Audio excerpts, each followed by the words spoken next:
ابو فوت ہو گئے تو امی گھر کے بیٹھک میں ہی سبزی بیچنے لگی۔ کبھی کبھی تو میں بھی سبزی بیچنے بیٹھک میں آ جاتی۔ بہت سے مرد سبزی پکڑنے کے بہانے مجھے مختلف جگہ پر ہاتھ لگاتے تھے۔ میں بہت ڈر جاتی۔ ایک دن امی کسی کام میں مصروف تھی کہ یاسر چچا نے میرے زور سے دونوں بلا پکڑ لیے اور انہیں کھینچ کر میرا نام نور ہے اور میری عمر 13 سال ہے اور میں اپنی ماں کے ساتھ اکیلی رہتی ہوں۔ اس دن اچانک ہماری زندگی میں قیامت ٹوٹ پڑی جب ہمیں ابا کے انتقال کی خبر سننے کو ملی۔ وہ بالکل صحت مند تھے لیکن یاسر چچا کے کمرے سے نکلتے ہی ابا کی موت کی خبر سننے کو ملی۔ امی اپنے بے چین پہلو بدل رہی تھی۔ جب انہیں ابا کی موت کی خبر سنتے ہی وہ بے ہوش ہو گئی۔ ابو کی آخری رسم کے بعد گھر میں صرف ہم 3 بھائی تھے، میں، امی اور چچا۔ یاسر امی بے ہوش ہو کر بستر پر پڑی تھی، یاسر چچا زمین پر بیٹھے سگریٹ پی رہے تھے اور میں ڈری سبھی دیوار کے کونے میں لیٹی خوف زدہ چچا یاسر کو چھوٹی نگاہوں سے دیکھ۔ وہ ہر ایک منٹ بعد مجھے اپنا طوطا اپنی شلوار سے نکال کر دکھاتے۔ اس ایک نظر دے کر میں خوف سے اپنا چہرہ گھٹنوں میں چھپا دیتی۔ ساری رات ایسا ہی ہوتا رہا۔ اندھیرا ختم ہونے کے بعد یاسر چچا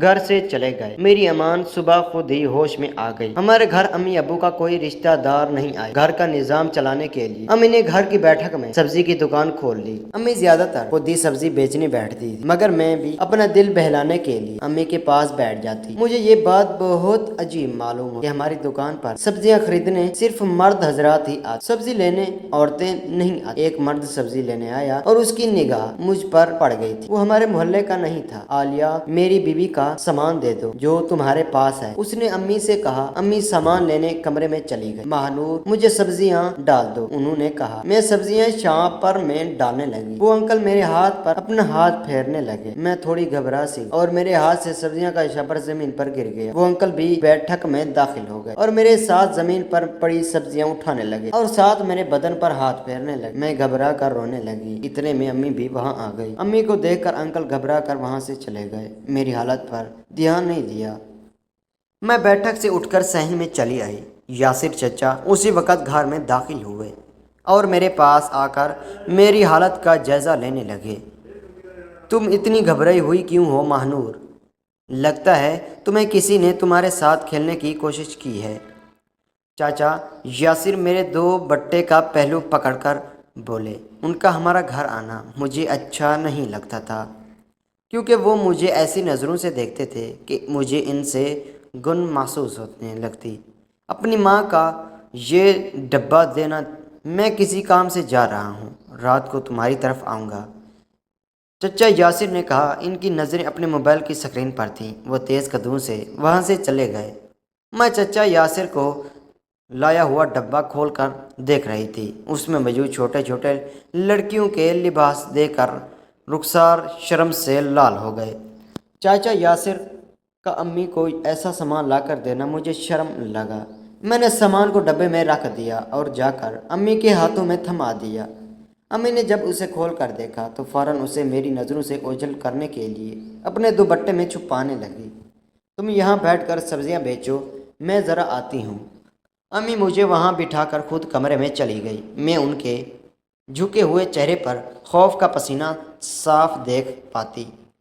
مجھے بیٹھک میں بیٹھے 5 منٹ گزر گئے تھے مگر امی واپس نہ لوٹی تھی۔ میرے کانوں میں مردوں کے کڑکڑدار آواز گونجی۔ میں جلدی سے صحن میں آئی۔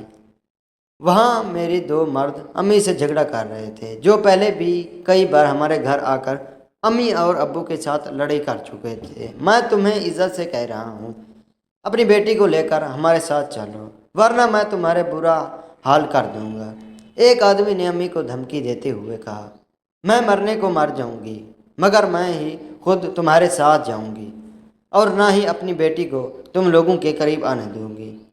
امی ان کے سامنے سینہ تان کر بہادری سے بولی، تمہیں اس جہنم میں رہنا ہے تو رہو مگر میں مانور کو اپنے ساتھ لے کر جاؤں گی۔ اس شخص نے امی کو جواب دیا اور میرے قریب بیٹھا اور مجھے ہاتھ سے پکڑ کر اپنے ساتھ لے جانے لگا مگر امی نے مجھے جانے نہیں دیا اور اس آدمی کے پاؤں پکڑ کر رحم کی بھیک مانگنے لگی۔ چھوڑ دے، یہ معاملہ ہم پر بھی سلجھا لیں گے، اب چل یہاں سے، وہ خاموش لڑکا بولا اور اس دوسرے شخص کو بھی اپنے ساتھ لے گیا۔ ان کے جانے کے بعد ابھی مجھے سینے سے لگا کر ٹوٹ پھوٹ کر رونے لگی۔ وہ آدمی اپنا بٹوا ہمارے گھر ہی بھول گیا تھا۔ امی یہ لوگ کون ہیں اور ہمارے ساتھ اتنی زبردستی کیوں کرتے ہیں؟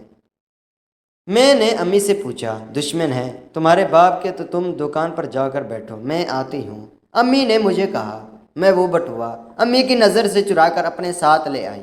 وہ پیسوں سے بھرا ہوا تھا اور ساتھ ہی ایک کارڈ بھی تھا جس پر نمبر لکھا ہوا تھا۔ میں نے وہ بٹوا وہیں چھپا کر رکھ دیا تھا۔ گڑیا مجھے گول والی سبزی دینا۔ ایک لڑکا دکان پر آیا اور سبزی مانگنے لگا۔ میں نے اسے بینگن دے دیے۔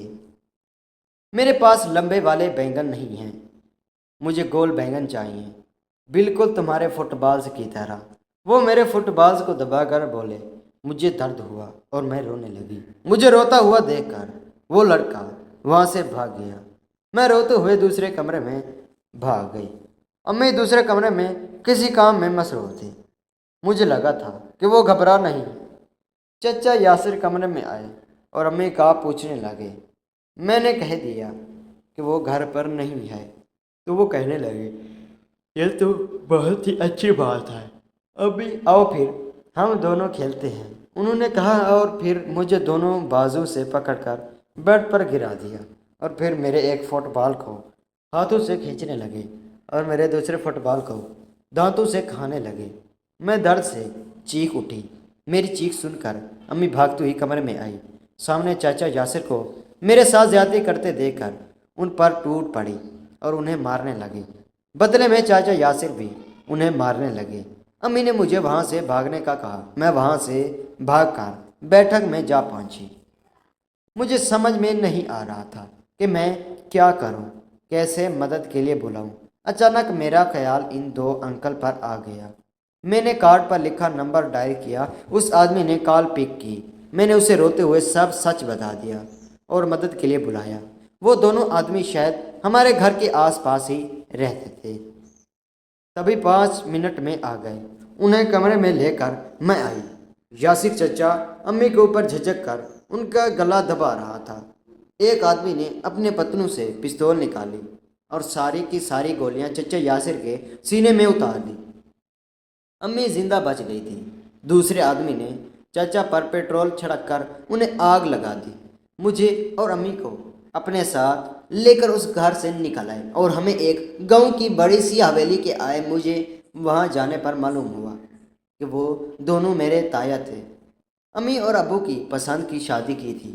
امی کو گاؤں کا سخت اور پردہ والا ماحول پسند نہیں تھا، اس لیے وہ ابا کو لے کر شہر میں آ گئی اور کرائے کے مکان میں رہنے لگی۔ وہ مکان چاچا یاسر کا ہی تھا۔ امی اب اپنے رویے پر شرمندہ تھی۔ وہ اب 4 دیواری میں زندگی بسر کر رہی تھی۔